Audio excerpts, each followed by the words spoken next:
कैसे हैं आप लोग? So it is the analysis of 22nd of September. So we are doing it right now and पहला article है when can MP be suspended from the house.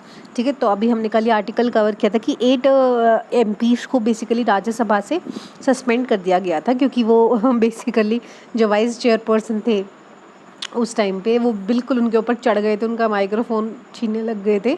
So it was it and unruly behaviour की वजह से उनको निकाल दिया गया and suspend कर दिया गया. ठीक है, सो government moved the motion seeking suspension of these these MPs and was passed by a voice vote.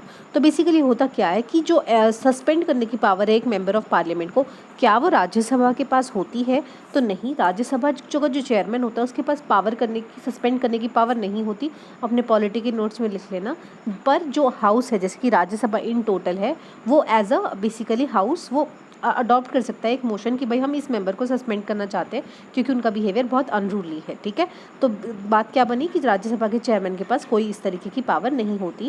And Rajya Sabha के जो चेयरमैन है वो under rule number 255 to direct any member whose conduct grossly disorder है, उसको विदड्रॉ करने के लिए बोल सकता है कि भाई तुम चले जाओ यहाँ से, पर उसको सस्पेंड करने के लिए नहीं बोल सकता. ठीक है, एंड हाउस उसको सस्पेंड भी करा सकता है और उसके सस्पेंशन को टर्मिनेट भी कर सकता है. ठीक है, एंड बेसिकली ऐसा मोशन अडॉप्ट कर सकता है for period not exceeding the reminder of the session. जैसे कि अभी उनको सस्पेंड कर दिया. ठीक है, तो अभी मॉनसून सेशन ये लगा लो कि 1 अक्टूबर को ख़त्म हो जाएगा. ठीक है, तो उतने पीरियड से ज़्यादा का आप उसको period not exceeding the reminder of the session, इससे ज़्यादा का रिमाइंडर से ज़्यादा आप उसको सस्पेंड नहीं करा सकते. So this is the thing.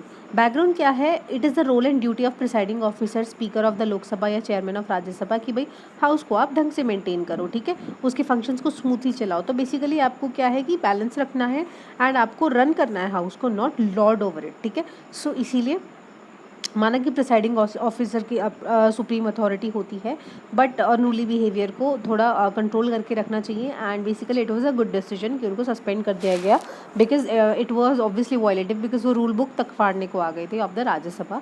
So this was it for this article. Then rules and limitations of select committee. ठीक है, अब मैंने पार्लियामेंट्री कमेटीज़ जैसे कि public account committee, estimates committee, committee on public undertaking, उस पर एक वीडियो ऑलरेडी बना रखी है. सॉरी, ये सिलेक्ट कमेटी है, सिलेक्ट कमेटी ऑफ राज्यसभा. तो सिलेक्ट कमेटी क्या होती है? एक पर्पस के लिए बनती हैं और फिर उनको डिस्बैंड कर दिया जाता है. जैसे कि वो टाइम खत्म होता है, मान लो कोई बिल को स्क्रूटिनाइज करना है, उसके लिए बनती है. तो जो एग्रीकल्चरल बिल्स है ना, तो अपोजिशन की क्या डिमांड थी कि भाई उनको सिलेक्ट कमेटी के पास भेजो. ठीक है, पर जो अपोजिशन की डिमांड को रिजेक्ट कर दिया गया है. तो सिलेक्ट कमेटी क्या होती है कि भाई एक पर्टिकुलर बिल के लिए बनी होती है एंड मेंबरशिप कौन होते हैं? Limited to MPs from one house. ठीक है, either of the one house.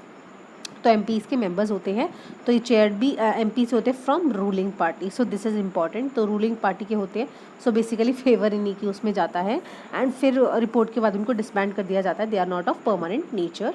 So parliamentary scrutinizes दो तरीके से. ठीक है, जो लेजिस्लेटिव प्रपोजल्स, मान लो फार्म बिल्स आए हैं, दो तरीके से स्क्रूटिनाइज करेगी. पहले तो फ्लोर ऑफ द हाउस पे इसको डिस्कस करेंगे, सभी डिबेट करेंगे. ठीक है, अभी जो भी मिनिस्टर लेकर आया है वो भाषण सुनाएंगे एंड फिर डिस्कस करेंगे.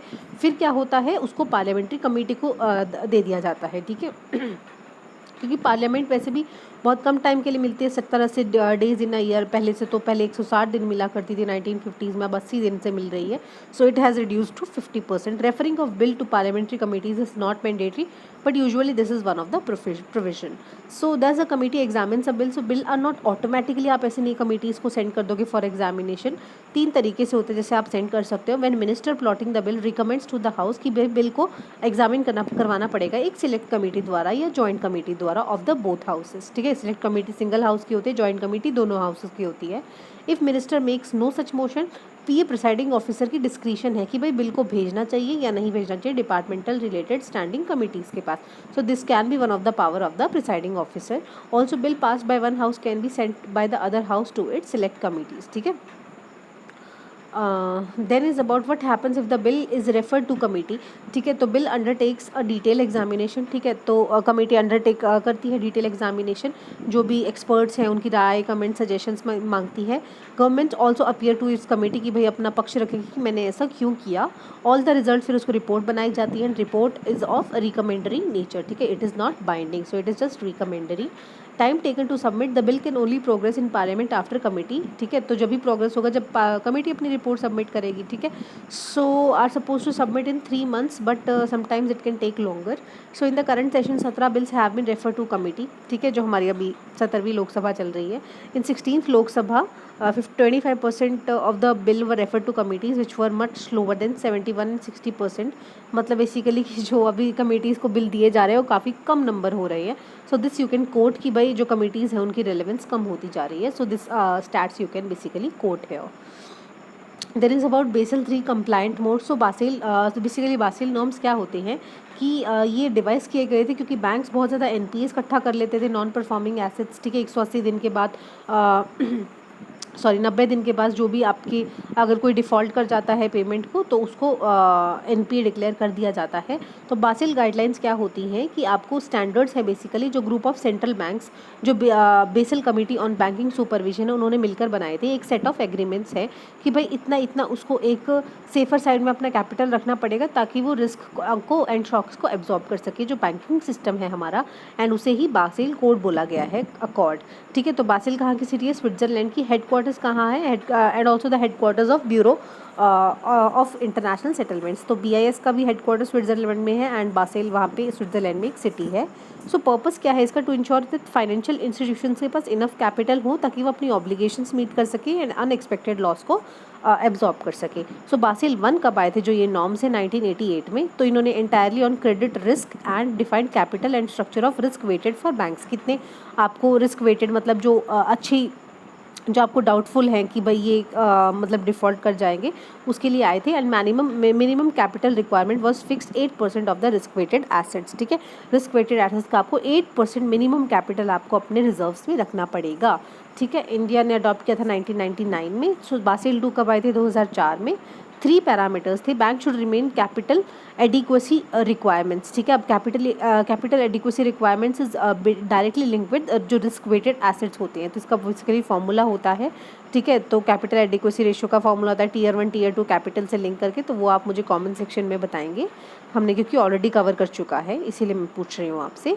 Bank were needed to develop and use better risk management techniques and monitoring and managing all 3 types of risk, that is credit and increase disclosure requirements. The 3 type of risk कौन सी? Operational, market and capital risk. तो तीनों को combat करने के लिए bank needs to mandatory disclose their risk exposure, कि भाई कितना हमारे पास रिस्क एक्सपोजर है एंड कितने रिस्क की हम लोन्स दे जा रहे हैं लोगों को। बासिल 3 कब? 2010 में आया था क्योंकि फाइनेंशियल क्राइसिस आपको पता ये है उस टाइम पे चले थे, sub prime crisis of 2008। Basel 3 norms aims at making most banking activities such as trading book activities more capital intensive, ठीक है। गाइडलाइन क्या है? Promoting more resilient banking system and 4 capital leverage, funding and liquidity पे basically focus करना है। More and more liquidity must be there in the bank and in the market as well, and capital ensure हो, funding हो and leverage हो funding से related. Then वही बता रखा है इसमें एसबीआई ने जो बासिल 3 के कंप्लायंट बॉन्ड्स बेसिकली इशू किए हैं उसने उससे रेज कर लिए 7,000 करोड़ रुपए एसबीआई ने। तो इससे क्या होगा? उनको पैसे मिल गए एंड बेसिकली ये लिए ही पैसे उन्होंने किस लिए? ताकि वो जो बासिल वाली जो उससे रिलेटेड जो कंप्लायंस है वो पॉसिबल हो सके। तो ये 7,000 करोड़ रुपए उन्होंने इसीलिए रेज किए गए हैं। एंड कूपन रेट बेसिकली 6.24% का इंटरेस्ट रेट दिया गया है, ठीक है। मान लो मैंने 100 रुपये दिए हैं तो मुझे बाद में 10 साल के बाद 106 रुपये दे दिए जाएंगे, ठीक है। वही 6 करके 1 रुपया करके 2 रुपया करके पर ईयर आपको मिल जाएंगे। कॉल ऑप्शन भी है इनमें कि कॉल ऑप्शन का मतलब क्या होता है? अगर मुझे पहले चाहिए पैसे, ठीक है, issuer of the bond can call back the bonds, ठीक है। मेचोरिटी मान लो 100 रुपये का है तो वो मुझे प्रिंसिपल अमाउंट 100 रुपये दे के ही वो बॉन्ड वापस भी बुला सकते हैं अगर मतलब एसबीआई के पास कहीं और से कैपिटल आ जाता है। So these are types of compliant bonds, ठीक है, क्योंकि वो कंप्लायंस के लिए बासिल नॉर्म्स की कंप्लायंस के लिए इन्होंने ये इशू किए हैं। Then is about CAROTAR 2020 rules. तो कैरोटायर क्या है? Customs administration of rules of origin under trade agreement rules. तो ये 21 सितंबर से फोर्स में आए हैं। और रूल्स ऑफ ओरिजिन क्या होता है कि बेसिकली किस कंट्री से वो हुई है, ओरिजिन हुई है, ठीक है। अब क्या चलता है कि जैसे हमारा ये लगा लो कि भूटान के साथ है, ठीक है, फ्री ट्रेड एग्रीमेंट है। तो क्या होता है हमारा फ्री ट्रेड एग्रीमेंट से, अब मान लो कि भूटान हमारे को हमारे वहाँ से उनके यहाँ पे बहुत ज़्यादा कम ड्यूटी पे सामान आ रहा है, बहुत सारी जो भी उस बास्केट में गुड्स होते हैं कि भाई हम इसमें फ्री ट्रेड करेंगे, तो आ रहा है हमारा भूटान के पास। क्या होता है, अब चाइना वाले वैसे भी भूटान के पास जा रहे हैं, ठीक है। You remember Sakteng wildlife sanctuary, ठीक है। तो क्या है कि अगर मान लो कि चाइना वाले कहे हम आपको ये गुड्स दे देंगे और ये आपको इंडिया में पहुँचाने हैं, ठीक है। तो बेसिकली तो वो आ तो चाइना से रहे हैं, पर भेज कहाँ से रहे? भूटान के पास। तो चाइना, अगर मान लो कल को हम उन पे इकोनॉमिक सैंक्शंस लगा देते हैं चाइना पे, तो आ कहाँ से रहे हैं? वो चाइना से, पर via Bhutan. So rule of origin हमें क्लियर नहीं था, इसीलिए चाइना ने हमारे जो इकोनॉमिक सैंक्शंस हैं उनको सर्कमवेंट कर दिया। सो रूल्स क्या है? There are set of guidelines जो ताकि वो इन्फोर्स कर सके रूल ऑफ ओरिजिन की भाई कहाँ से वो माल आ रहा है।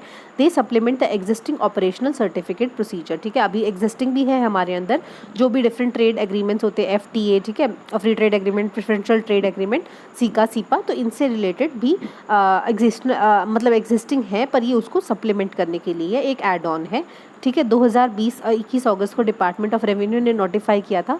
30 दिन का पीरियड भी दिया गया इंपोर्टर्स को कि भाई इस न्यू प्रोविजन से फैमिलियराइज हो जाओ। रूल्स क्या है? इंपोर्टर को अब रिक्वायर्ड होगा टू डू ड्यू डिलीजेंस, ठीक है। Due diligence mean smart work before importing the good. Import करने से पहले आपको स्मार्ट वर्क करना पड़ेगा कि जो प्रिस्क्राइब्ड ओरिजिनेटिंग क्राइटेरिया है वो मीट कर रहा है या नहीं। रूल्स ऑफ ओरिजिन जो सरकार हमारी देगी वो फॉलो कर रहा है या नहीं। A list of minimum information which the importer is required to possess has also been provided in the rules की कितनी मिनिमम इन्फॉर्मेशन होनी चाहिए, कहाँ से आ रहा है, कौन सी जगह से आ रहा है, एंड ये कॉन्सिक्वेंसेज हैं for non compliance by importers, ठीक है। फ्यूचर बेनिफिट वगैरह जो देते हैं इनको वो कट कर लिए जाएंगे। And importer would now have to enter certain origin related information, ठीक है। तो as a certificate of origin तो जो भी रिक्विजिट इन्फॉर्मेशन है वो उसको भरनी पड़ेगी एंड सरकार को बेसिकली सबमिट करेगी। आपको याद होगा HSN कोड, ठीक है।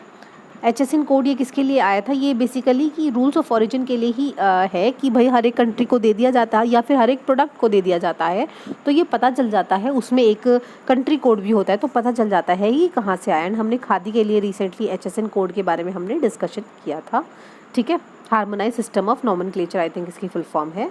Then is about new norms have been framed in a view to check the inbound shipments of low quality products. Low quality products आ जाते हैं जो थर्ड कंट्री है, जैसे कि चाइना हमने एग्जांपल लिया, वो डंप कर देती है अपने गुड्स को through an FTA partner country. अब भूटान FTA तो उसके थ्रू हमारे यहाँ डंप कर देती है एंड सो इससे क्या होगा, वो डंप नहीं कर पाएगी and some third country and तो हम लेबल लगा देंगे। So basically dumping, anti dumping, it is some sort of anti dumping thing.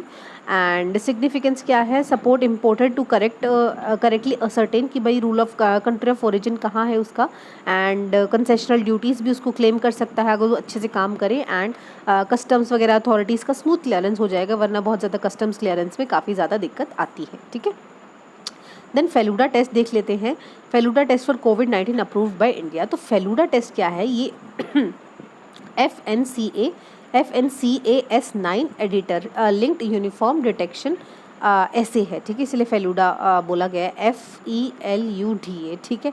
तो अब आप बोलोगे भाई ये क्या ताम झाम लेके आएंगे, तो ये इंपॉर्टेंट है SAS9। अगर आपने प्रीवियस ईयर पेपर्स और सॉल्व किए हैं सो CAS9 के बारे में आपको पता होगा, ठीक है।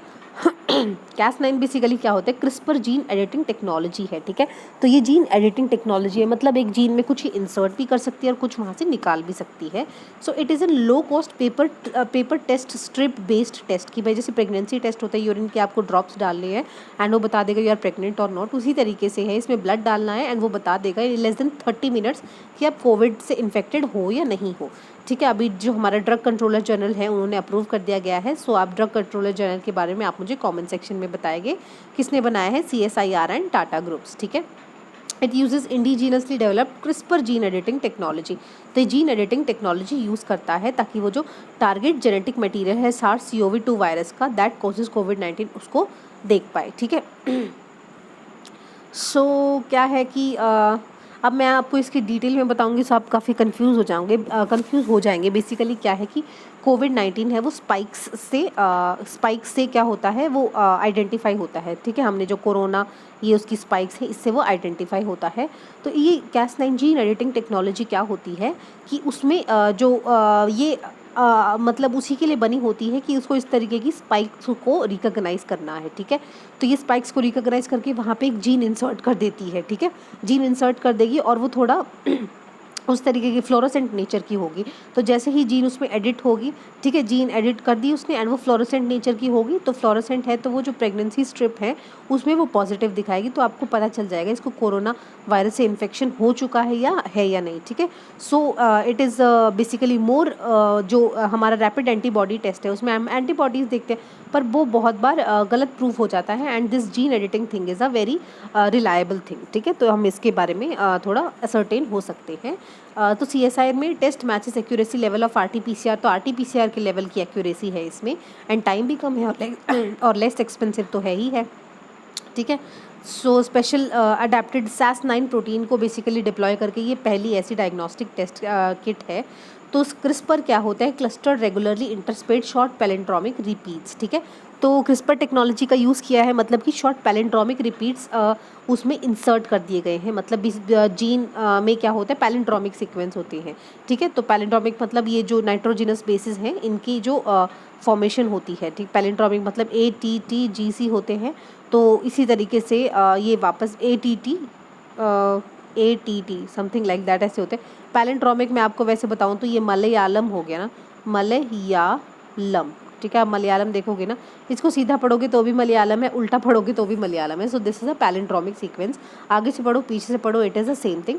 तो जो पैलेंड्रोमिक सीक्वेंस है उसी तरीके से ये नाइट्रोजनस बेसिस हैं जो वो अरेंज होते हैं in a form of palindromic sequence. तो उसी को ये जो जीन है SAS9 उसको जो ये जीन एडिटिंग टेक्नोलॉजी में यूज़ किया जाता है, जीन एडिटर, वो उसको रिकॉग्नाइज करता है पैलेंड्रोमिक सीक्वेंस को एंड उनको वहाँ से कट कर देता है एंड उसी को जीन एडिटिंग कहते हैं।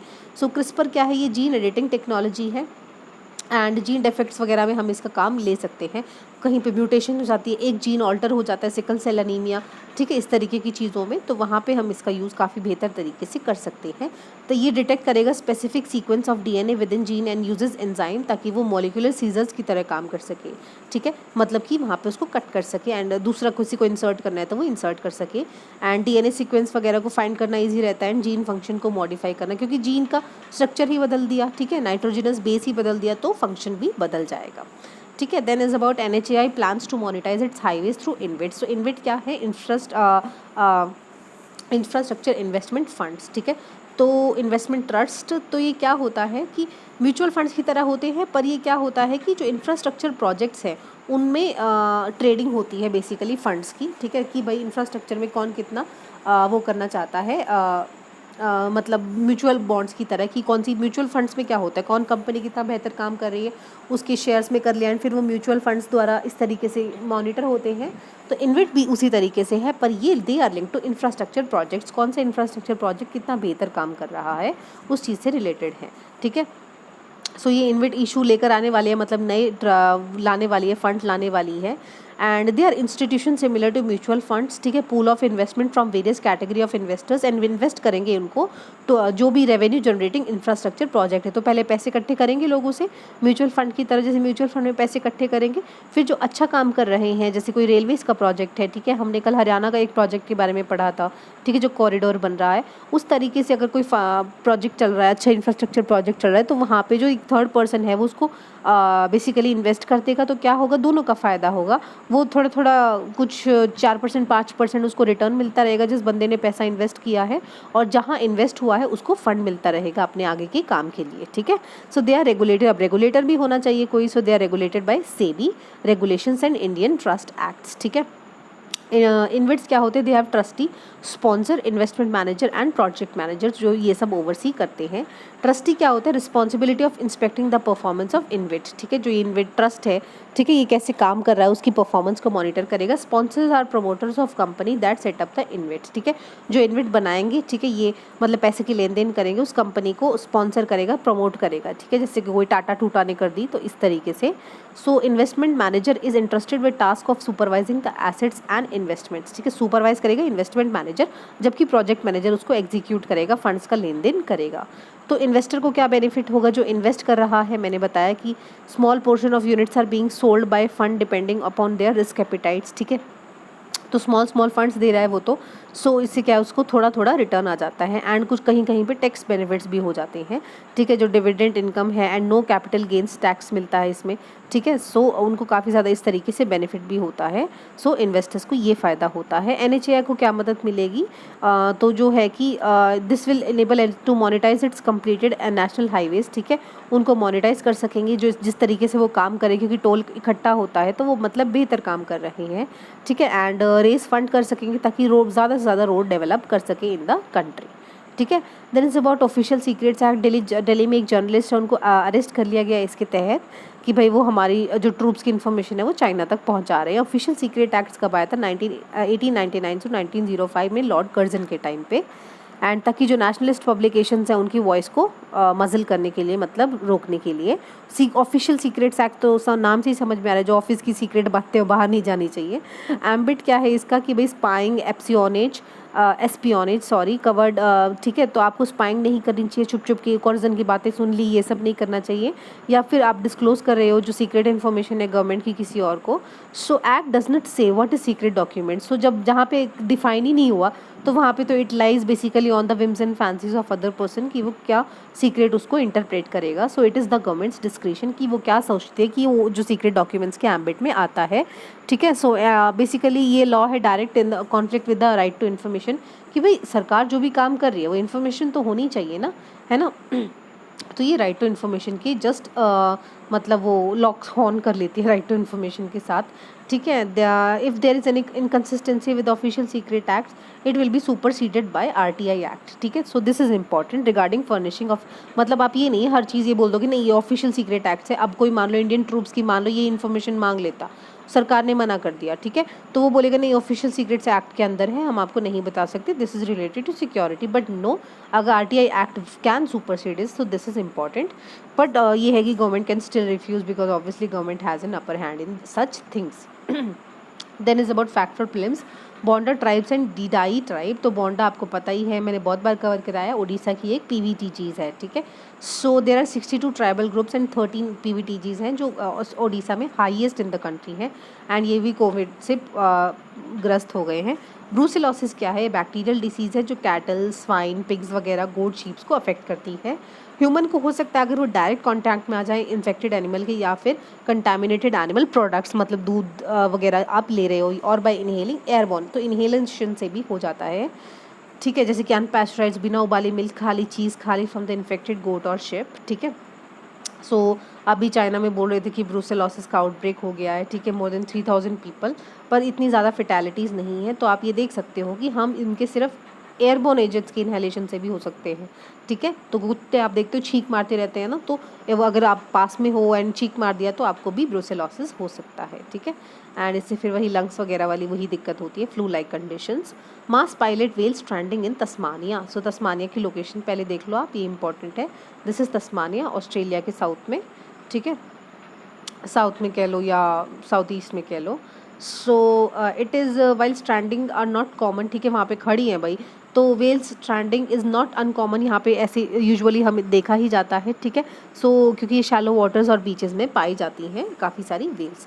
सो ये पायलट वेल्स हैं, ठीक है। Pilot whales are so named क्योंकि ये एक जो झुंड में चलती हैं और एक आगे एक लीडर चलता है इनको पायलट के नाम पे, ठीक है। लैटिन नेम क्या है, ग्लोबिसिफेला, क्योंकि इनका राउंड हेड होता है, एंड ये फीचर्स बेसिकली इनसे इनको आइडेंटिफाई करते हैं, ठीक है। 2 स्पीशीज़ है पायलट वेल्स की, शॉर्ट फिन्ड पायलट वेल जो ट्रॉपिकल या वार्म टेम्परेट रीजन्स में मिलती है, ठीक है, tropic of cancer and capricorn के बीच में, एंड को लॉन्ग फिन्ड, ठीक है, लंबे फिन होते हैं इनके, which and inhabited colder waters, ठीक है। So both species are designated as data deficients, ठीक है, तो किसी ने पानी में कूद के देखा नहीं तो इसीलिए डाटा डेफिशिएंट है।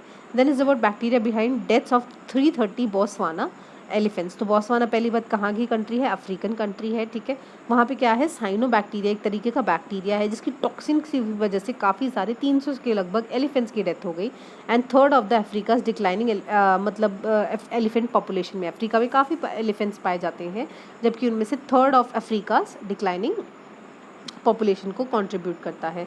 तो साइनोबैक्टीरिया क्या है, सॉइल में भी मिलते हैं, पानी में भी मिलते हैं, इनको ब्लू ग्रीन एल्गी भी कहा जाता है। कई स्पीशीज़ ऐसे टॉक्सिन्स प्रोड्यूस करती है जिससे उनको काफ़ी ज़्यादा जो अगर कंटामिनेट हो जाते, कोई कंटामिनेट हो जाएगा पानी तो कोई एनिमल या ह्यूमन पिएगा तो वो उसको अफेक्ट करेगा, उसको skin irritation, stomach cramps, vomiting, nausea. Nausea क्या होता है, ऐसे मतलब वॉमिटिंग से पहले नहीं होता है, ऐसे पता नहीं मैं कहाँ हूँ, बस ऐसे उल्टी आ रही है, sore throat, headache. So animal fish birds can also be poison by high level of toxin producing cyanobacteria. Then is about Vajra faculty scheme. So Vajra is visiting advanced joint research. So it is a program of science and engineering research board. ये एक statutory body है, मतलब एक statute की तरह उसमें establish हुई है and of the department of science and technology. So ये overseas scientist and academicians including the NRIs and OCIs को लेकर आएगी. ठीक है. Vajra, I think we have covered this thing beforehand. Do let me know in the comment section, क्योंकि हमने पढ़ा था कि जो साइंटिस्ट को वो करने को, ओवरसीज साइंटिस्ट को बुलाने का है. So scheme offers adjunct and visiting faculty assignments overseas scientist including Indian research, क्योंकि काफ़ी सारे रिसर्चर्स हैं हमारे बाहर. सो उनके लिए है ये, एंड उनको बुलाएंगे एंड उनसे कोलैबोरेट करेंगे, उनसे सीखेंगे. So this is the thing. So जो मैंने आपसे क्वेश्चन पूछे वो ज़रूर आंसर करिएगा. And thank you so much for watching.